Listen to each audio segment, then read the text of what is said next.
ജിന്ദഗി ഭൂതേ മൗത്തന ഭൂതേ, ജീവിതം ഉണ്ടാവുകയും മരണമില്ലാതിരിക്കുകയും ചെയ്തെങ്കിൽ എത്ര നന്നായിരുന്നു അല്ലാ. ജിന്ദഗി ഭൂതേ മൗത്തന ഭൂതേ. പിന്നെ പറഞ്ഞു ബാൽതാരി ഭൂതേ ഫഖീരീന ഭൂതേ, സമ്പത്തുണ്ടാവുകയും ദാരിദ്ര്യമില്ലാതിരിക്കുകയും ചെയ്തെങ്കിൽ എത്ര നന്നായിരുന്നു അല്ലാ. പിന്നെ പറഞ്ഞു തന്ദുറുസ്തി ഭൂതേ ബീമാരീന ഭൂതേ, ആരോഗ്യമുണ്ടാവുകയും രോഗങ്ങൾ ഇല്ലാതിരിക്കുകയും ചെയ്തെങ്കിൽ എത്ര നന്നായിരുന്നു. മൂസാ നബി അല്ലാഹുവിനോട് പറഞ്ഞ എന്താ പറഞ്ഞേ? ജീവിതം ഉണ്ടാവുക മരണമില്ലാതിരിക്കുക. പിന്നെ പറഞ്ഞ എന്താ? ആരോഗ്യം ഉണ്ടാവുക രോഗമില്ലാതിരിക്കുക. പിന്നെ പറഞ്ഞതാ സമ്പത്തുണ്ടാവാ ദാരിദ്ര്യമില്ലാതിരിക്കുക. ഇപ്പം മരണമില്ല, അലത്തൂൾ ജീവിതം, നല്ല ആരോഗ്യം, നല്ല പൈസ, നമ്മളൊക്കെ ആഗ്രഹിക്കണല്ലോ. മൂസാ നബി അലൈഹിസ്സലാം ഇത് റബ്ബിനോട് പറഞ്ഞപ്പോഴാണ് അല്ലാഹു പറഞ്ഞത്, മൂസാ നബിയെ അഗർ ജിന്ദഗി ഭൂതേ മൗത്തന ഭൂതേ, ജീവിതം ഉണ്ടാവുകയും മരണമില്ലാതിരിക്കുകയും ചെയ്താൽ മേരെ ലിഖാസേ കോൻ നവാസാ ഹോതാ. മൂസാ നബി നിന്നെ ആർക്ക് കാണാൻ കഴിയാനാ? നിങ്ങൾ തന്നെ തൂരി സീനാ പർവ്വതത്തിൽ വെച്ച് പറഞ്ഞില്ലേ, അല്ലാഹുവേ നിന്നെ കാണാൻ ഞാൻ ആഗ്രഹിക്കുന്നുവെന്ന്. നിങ്ങൾക്ക് കാണാൻ കഴിഞ്ഞില്ലല്ലോ. മൂസാ നബി എന്നെ കാണണോ? നിങ്ങൾ മരിക്കണം മൂസാ എന്ന് അല്ലാഹു മൂസാ അലൈഹിസ്സലാമിനോട്. മരിക്കാതെ റബ്ബിനെ കാണാൻ കഴിയില്ല. പിന്നെ പറഞ്ഞ എന്താ? മാൽദാരി ഭൂതേ ഫഖീരീന ഭൂതേ, സമ്പത്തുണ്ടാവുകയും ദാരിദ്ര്യമില്ലാതിരിക്കുകയും ചെയ്തെങ്കിൽ. എല്ലാവരും മലയാളിമാര് ദാരിദ്ര്യമില്ല, ദരിദ്രന്മാരില്ല. അപ്പോൾ അല്ലാഹു മൂസാ അലൈഹിസ്സലാമിനോട് പറഞ്ഞത്, മൂസാ നബിയേ അഗർ മാൽദാരി ഭൂതേ ഫഖീരീന ഭൂതേ കോൻ മേരാ ദിക്ർ അദാ കർതാ, കോൻ മേരാ ശുക്ർ അദാ കർതാ. മൂസാ നബി ആരെനിക്ക് ശുക്ർ ചെയ്യാനാ? എല്ലാവരും മോലാൽമാരാ. അപ്പൊ ഭയങ്കര തിരക്കിലോ. ജുമയൊക്കെ കണ്ടില്ല നിങ്ങള്? വെള്ളിയാഴ്ച അസ്സലാമു അലൈക്കും വറഹ്മത്തുള്ളാഹി എന്ന് പറഞ്ഞ പായലാരാ? ആരാ? വലിയ വലിയ കച്ചവടക്കാര്. വേറെ ചില കച്ചവടക്കാരുണ്ട്. ഓലെ പണി എന്താന്ന് വെച്ചാല് മോലാളി ജുമയ്ക്ക് സുന്നിപ്പള്ളി പോകും, മറ്റേ പള്ളിയിൽ കുറച്ച് വൈകിട്ടാ ജുമയ തുടങ്ങുക. അപ്പൊ തൊഴിലാളിനെ മറ്റോടത്തേക്കും പറഞ്ഞേക്കും, എന്നാ പിന്നെ കട അടക്കണ്ടല്ലോ എന്നാ, വരുന്ന കസ്റ്റമർ ഒഴിഞ്ഞു പോകണ്ടല്ലോ എന്നാ. إذا نودي للصلاة من يوم الجمعة فاسعوا إلى ذكر الله. ആ രീതിയിലുള്ള തന്ത്രങ്ങളൊന്നും നിങ്ങൾക്ക് നന്നല്ല. ബാങ്ക് വിളിച്ചാൽ നിങ്ങളെല്ലാ ഏർപ്പാടും നിർത്തിവെച്ച് പള്ളിയിൽ പോയിക്കോളുമെന്ന് ഖുർആൻ. അതാ നിങ്ങൾക്ക് നല്ലത് എന്ന് ഇൻകുന്തും തഅലമൂൻ, നിങ്ങൾ കാര്യങ്ങൾ അറിയുന്നവരായിരുന്നെങ്കിൽ, മനസ്സിലാക്കിയിരുന്നവരായിരുന്നെങ്കിൽ. ഇങ്ങനെ എന്നോടൊരു ചെറുപ്പക്കാരൻ പറഞ്ഞു, ഉസ്താദേ എന്റെ ജുമാ ശരിയാവുമെന്ന് അറിയില്ല, എല്ലാ വെള്ളിയാഴ്ച ഞാൻ മലയാളത്തിൽ ഖുത്ബ പള്ളിക്കാ പോയില്ല. അപ്പൊ ഞാൻ ചന്ത എങ്ങനെ പോണ? എന്നോട് ഞാൻ മലയാളി കടറക്കാൻ സമ്മതിക്കൂല. മലയാളി സുന്നിപ്പള്ളി പോയിട്ട് 1:30 തിരിച്ചു വരും, മറ്റോടത്ത് 1:40 പ്രസംഗം തീരാ. അപ്പൊ എന്നെ അങ്ങോട്ട് പറഞ്ഞേക്കും. എല്ലാരും സമ്പന്നരാണെങ്കിൽ മൂസാ നബി എനിക്കൊരു ശുക്ർ ചെയ്യാൻ അൽഹംദുലില്ലാ എന്ന് ആർക്ക് പറയാൻ സമയം കിട്ടാനാ? അല്ലേ? പാവങ്ങളല്ലേ. ഒരു ജുമ കഴിഞ്ഞ്, ദിക്ർ കഴിഞ്ഞ്, ദുആ കഴിഞ്ഞ്, 2ാം ദുആ കഴിഞ്ഞ് പിന്നിന്റെ കൂടെ. പിന്നെ പറഞ്ഞതെന്താ?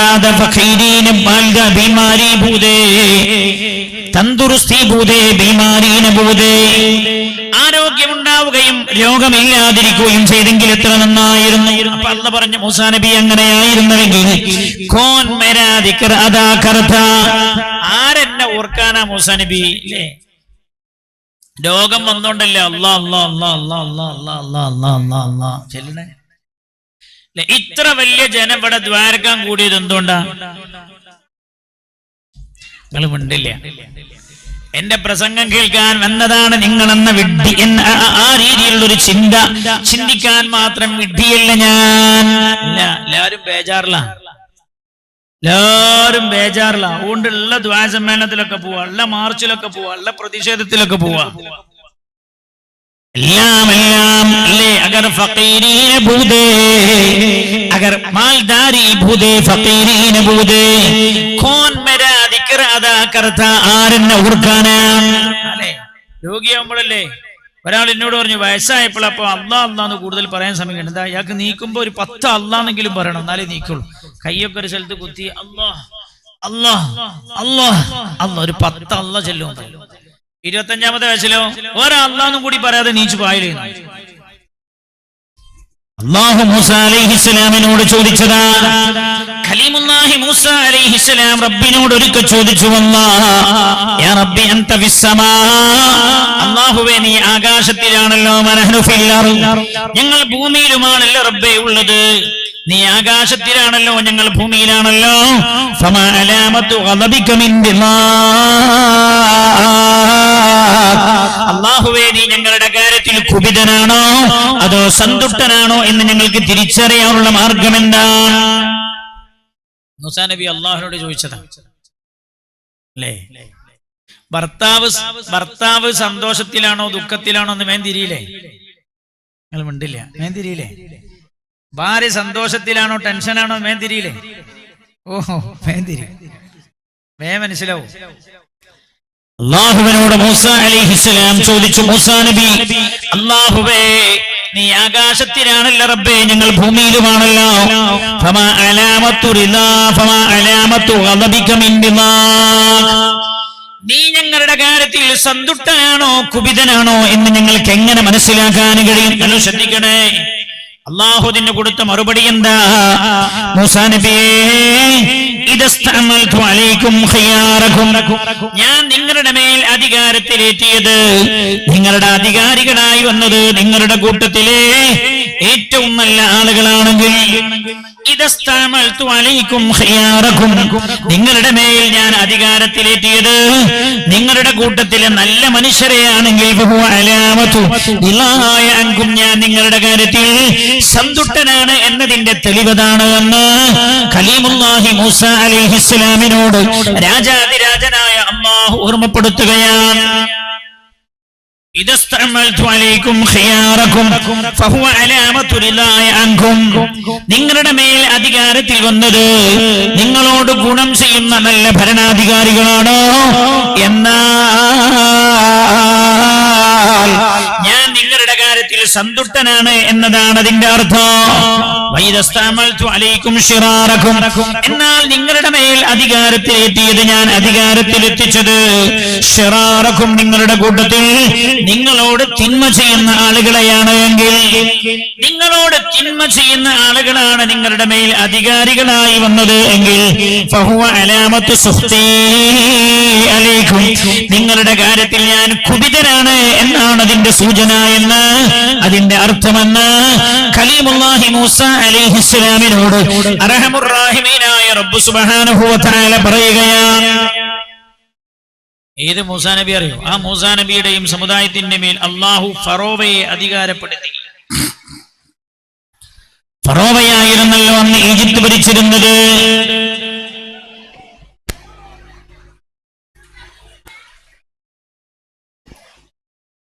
ഫറോവയായിരുന്നല്ലോ. മഴ ഉണ്ടാവില്ല എന്ന് എഴുതിയിട്ടാവും തുണിപ്പന്തൽ കിട്ടിയത് അല്ലേ? മഞ്ഞാണ് കുറച്ച് ദിവസമായിട്ട്, അതുകൊണ്ടാ. സാരില്ല, നമ്മളെ മക്കള് ഭയങ്കര ടെൻഷനിലായിരിക്കും. പോലെ എത്രയോ വലിയ ആവേശത്തിലൊക്കെ നടത്തിയ പരിപാടി അല്ലാഹു തആല വിജയിപ്പിച്ചു കൊടുക്കട്ടെ. റഹീമീനായ റബ്ബേ നീ വിജയിപ്പിക്കണേ. നിങ്ങൾ ചിന്തിക്കണം, രാജ്യത്തിന്റെ പ്രധാന കേന്ദ്രത്തിൽ ഉമ്മത്തിന്റെ നേതൃത്വം എന്നറിയപ്പെടുന്ന ആളാണ് ഒരു വലിയ ജനതയെ പ്രതിനിധീകരിക്കുന്ന ആളാ. അയാൾ പോലും വെള്ളിയാഴ്ച പറഞ്ഞത് ഇത് പേടിക്കേണ്ടതില്ല, എന്റെ രാഷ്ട്രീയക്കാർ സ്വാധീനിച്ചതാ. നമ്മുടെ ഇടയിലുമല്ലേ ചില ആളുകൾ രാഷ്ട്രീയക്കാർക്ക് വേണ്ടി ഓശാന പാടുന്ന ആലിമീങ്ങൾ വന്നാൽ, ഹബീബായ നബിയുനാ റസൂലുള്ളാഹി, അതേപോലെ ഉമറാക്കൾക്കനുസരിച്ച് ദീന് സംസാരിക്കുന്ന പണ്ഡിതന്മാർ വന്നാൽ, മഹാനായ നബിയുനാ മുഹമ്മദ് മുസ്തഫ സല്ലല്ലാഹു അലൈഹി വസല്ലം റസൂലുള്ളാഹി പറയാ, അകാലമായാൽ അല്ലാഹു സുബ്ഹാനഹു വ തആല തന്റെ ഉമ്മത്തിന് നേരെയുള്ള സംരക്ഷണം അല്ലാഹു പിൻവലിക്കുന്നതാണ്. റഹീമീനായ റബ്ബേ, നിന്റെ സംരക്ഷണമല്ലാതെ ഞങ്ങൾക്കൊരു സംരക്ഷണവുമില്ല റബ്ബേ, ഞങ്ങളെ കാക്കണേ അല്ലാഹ്. അതായത് സമൂഹത്തിലെ പണ്ഡിതന്മാരെ നേതാക്കൾ സ്വാധീനിക്കുന്ന കാലമായാൽ, നാട്ടിലെ വലിയൊരു പ്രമാണി കല്യാണത്തിന് എന്ത് തമ്മാടിത്തരം ചെയ്താലും കൊണ്ടൂല. നാട്ടിലെ പാവപ്പെട്ടവന്റെ മംഗലത്തിൽ എന്തെങ്കിലും ചെറിയ അനർത്ഥമുണ്ടായാൽ പള്ളികളുടെ മെഹ്റാബിൽ വെച്ച് ഘോരമായി സംസാരിക്കുക. ഈ പ്രമാണി ആലിമിനെ സ്വാധീനിച്ചതാണ്.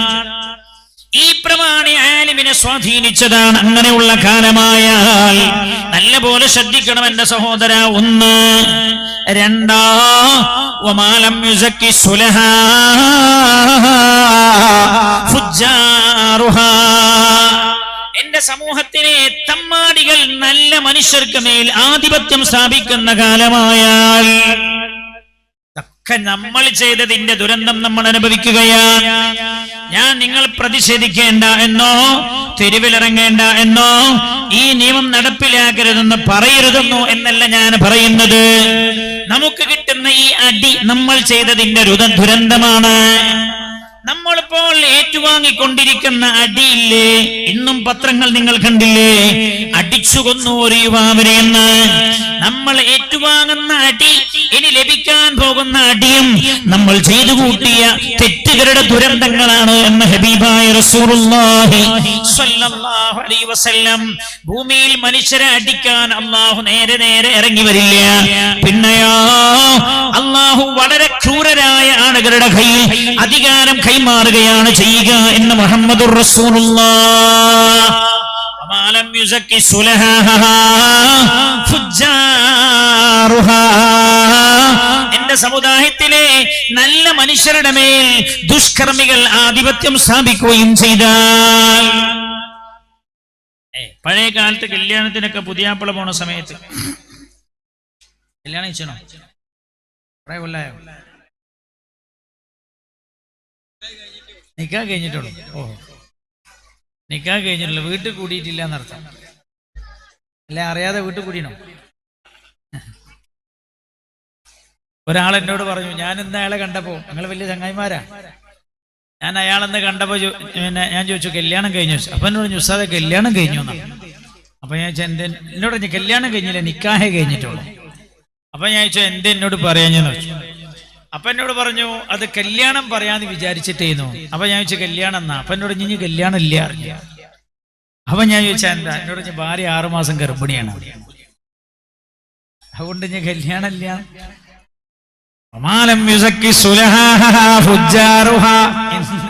ഇന്ന് ഉച്ചക്ക് എൻ്റെ ഒരു അടുത്ത സുഹൃത്ത് പറഞ്ഞതാണ്. അപ്പൊ ഞാൻ അവനോട് പറഞ്ഞു എന്നാ പിന്നെ കുട്ടി ജനിച്ചാ പറയണം കേട്ടോ, കുട്ടീനൊന്ന് കാണാനാണ്. ഭാര്യ പ്രസവിച്ചാൽ പറയണം എന്ന് അല്ലേ? പഴയ കാലത്ത് നമ്മളോടൊന്നും ചോദിച്ചാൽ തിരിയില്ല. പഴയ കാലത്ത് പുതിയാപ്പിള പോയ മനുഷ്യന്മാരോട് ചോദിച്ച പോലെ പറഞ്ഞുതരും. അന്ന് പുതിയാപ്പിള പോകുന്ന സമയത്ത് കൂടെയുള്ള സുഹൃത്തുക്കൾ തന്റെ കൂടെ പുതിയാപ്പിള കൂടെ വരുന്ന സമയത്ത് അവരുടെ കൂടെ 1 2 മുതിർന്ന ആൾക്കാരുണ്ടാവും അല്ലേ? വയസ്സായ ആൾക്കാര് അല്ലേ? എന്തിനാ വയസ്സായ ആൾക്കാർ പോണേ? അനർത്ഥങ്ങളൊന്നും ഇല്ലാതെക്കാനാണ്. ഇന്ന് ഏതെങ്കിലും പ്രായമുള്ള ആളോട് നിങ്ങൾ ആ കുട്ടീന്റെ കൂടെ ഒന്ന് പോയി കൊടുക്കണം എന്ന് പറഞ്ഞാൽ പോരെ, ഞാൻ പോകൂലേ, ആ ചക്കന്മാരിന്നെ വഷളാക്കുന്നു.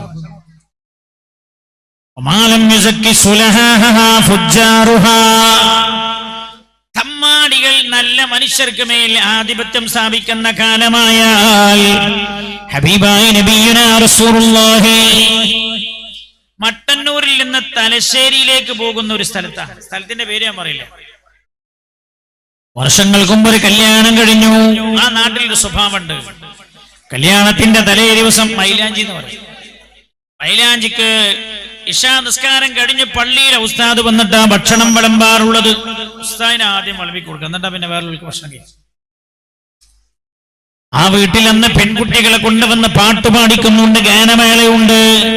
ഈ വിവരം പള്ളിയിലെ സാധുവായ ഉസ്താദ് അറിഞ്ഞപ്പോ എന്തായിന്നറിയോ?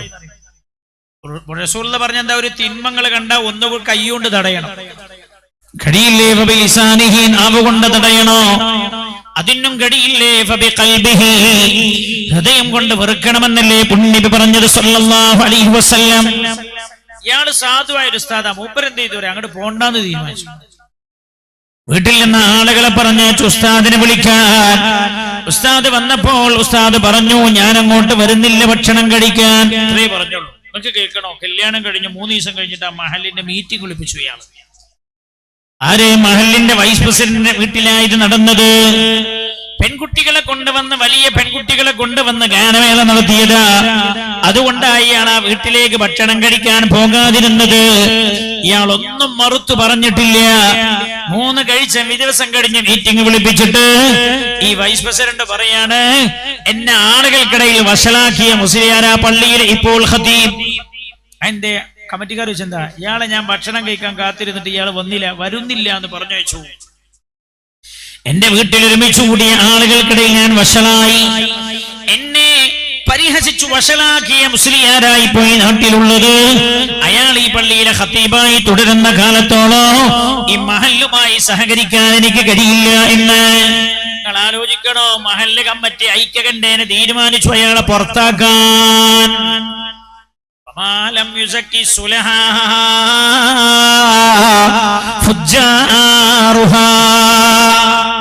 തമ്മാടികൾ സൽക്രമികളായ ആളുകളുടെ മേൽ ആധിപത്യം സ്ഥാപിക്കാൻ തുടങ്ങിയാൽ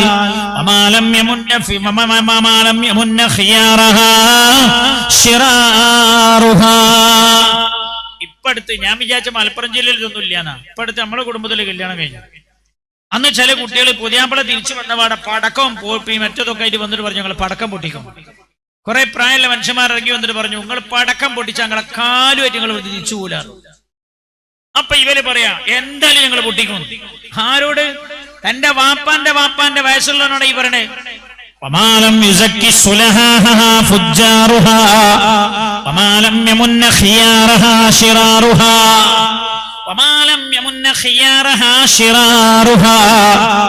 അല്ലാഹുവിന്റെ ഹബീബ് പറയുന്നത്, നല്ല മനുഷ്യർക്ക് തമ്മാടികളായ ആളുകൾ ചെയ്തു കൊടുക്കുന്ന ഗുണങ്ങളൊക്കെ അവർ എടുത്തു പറയുന്ന കാലമായാൽ. വല്ലാത്ത ഒരു അത്ഭുതമാണ് ഈ ഹദീസ് അല്ലേ. ഇന്ന് മുസ്ലിം ഉമ്മത്തിന്റെ പ്രശ്നമൊന്നും പള്ളിയിൽ നിന്നല്ലല്ലോ പരിഹരിക്കണോ? പള്ളിയിൽ നിന്ന് കാളിയാർ പറഞ്ഞാൽ കേൾക്കൂല. പിന്നെ ആര് പറയണം? പാർട്ടി ഓഫീസിൽ നിന്ന് കേളുവൈദ്യര് പറയണം. അവന്റെ മുഷ്ടി ചുരുട്ടിയിട്ടോ പറയാ അല്ലേ? ഖാദിയാരുടെ മുമ്പിൽ ഇരുന്നിട്ട് എത്ര വിഷയം ചർച്ച ചെയ്ത് ഫലം അതിന് പരിഹാരമാകാതെ പിരിഞ്ഞത്. എന്നാലോ പാർട്ടി ഓഫീസിലെ ആളുകൾ വിളിച്ചിട്ട് വിഷയം പറഞ്ഞ് പരിഹരിക്കപ്പെട്ടു. കുടുംബ കോടതിയിലെ ഖാദിയാരുടെ മുമ്പിൽ നിന്ന് തീർക്കാൻ കഴിയാത്തത് കൊണ്ട് കുടുംബ കോടതിയിലായി സമുദായത്തിന്റെ പല വിഷയങ്ങളുമുള്ളത്. അല്ലാഹുവിന്റെ ഹബീബ് പറയുന്നത്,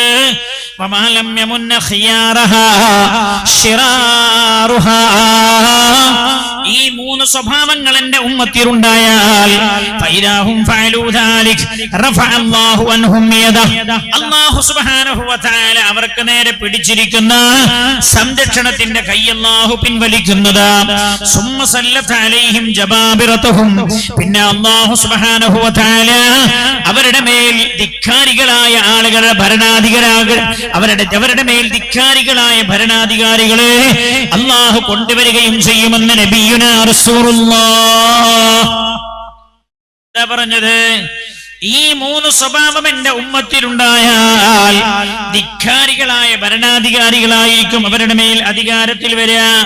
യസുമൂനഹും സുഅൽ അദാബ്, അവർ വന്നിട്ട് എന്താ ചെയ്യാ? യസുമൂനഹും സുഅൽ അദാബ്, എന്റെ ഉമ്മത്തിനെ വേദനാജനകമായ ശിക്ഷക്ക് അവർ വിധേയരാക്കുന്നതാണ്.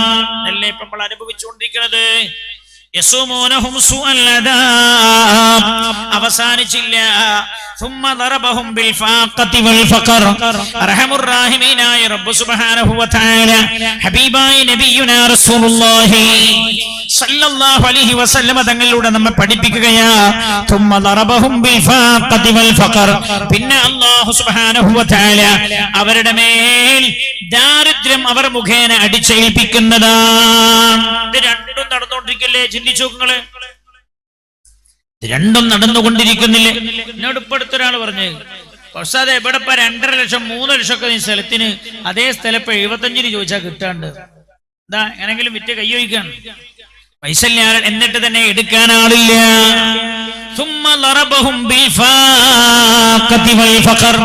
അമ്മമാര് നല്ല ശ്രദ്ധിക്കണം. അന്ന് ഗൾഫിന്റെ പണത്തിന്റെ പളപളപ്പിൽ ഇങ്ങനെ നമ്മൾ പലതും തെറ്റായൊക്കെ ചെയ്തപ്പോ നമ്മൾ ആലിമീങ്ങൾ നമ്മെ ഓർമ്മപ്പെടുത്തിയില്ലേ? അള്ളാഹുവിന്റെ അനുഗ്രഹങ്ങളെ ദുർവിനിയോഗം ചെയ്യരുത്, ശ്രദ്ധിക്കണേ. ഇപ്പോഴും ബോധമില്ലാത്ത ചില മനുഷ്യന്മാരുണ്ട്. അതാ രസം. ഇപ്പോഴും ഇങ്ങനെയൊക്കെ ആയിട്ടും ബോധമില്ലാത്തവർ. ശാഖത്തി വൽ ഫഖർ. പിന്നെ നിങ്ങളുടെ മേൽ അവർ മുഖേന അല്ലാഹു ദാരിദ്ര്യം അടിച്ചേൽപ്പിക്കുമെന്ന് റസൂലുള്ളാഹ് സല്ലല്ലാഹു അലൈഹി വസല്ലം. ഗൾഫിൽ നിന്ന് ആൾക്കാരെ തിരിച്ചു വരാൻ തുടങ്ങി. അവിടെ ഓല് പറഞ്ഞെന്താ, ഞമ്മക്കെന്നെ ജോലിയില്ല, ഞങ്ങൾ പോയിക്കോളീന. ഇവിടെയാണെങ്കിലോ ഇന്ന് പോലും നിങ്ങൾ കണ്ടില്ലേ, ഞാൻ ഈ സദസ്സിലേക്ക് വരുന്ന വഴിക്കെന്തോ ഒരു കൂട്ടായ്മ നടക്കുന്നുണ്ട്. അത് നമ്മളല്ല, അധികവും ഹൈന്ദവ സ്ത്രീകളാണ് അതിൽ ഇരിക്കുന്നത് കണ്ടത്. അവിടെ പ്രഭാഷണം നടത്തുന്ന ആൾ ഗൗരവത്തിൽ പറയുന്നത് രാജ്യം രൂക്ഷമായ സാമ്പത്തിക പ്രതിസന്ധിയിലാണ് എന്ന്. എന്റെ പ്രിയമുള്ളവരെ, നമ്മുടെ എല്ലാ സുഖ സൗകര്യങ്ങളും അവസാനിക്കാൻ പോകുന്നുവെന്ന് ആര് മുഖേനയാണ് ഇത് ചെയ്യുക? അല്ലാഹു സുബ്ഹാനഹു വ തആല നിങ്ങളോട് കരുണ കാണിക്കാത്ത ഭരണാധികാരികളെ അധികാരത്തിൽ കൊണ്ടുവന്നാകും അല്ലാഹു ഇത് ചെയ്യുന്നത് എന്ന് ഹബീബായ നബിയുനാ റസൂലുള്ളാഹ്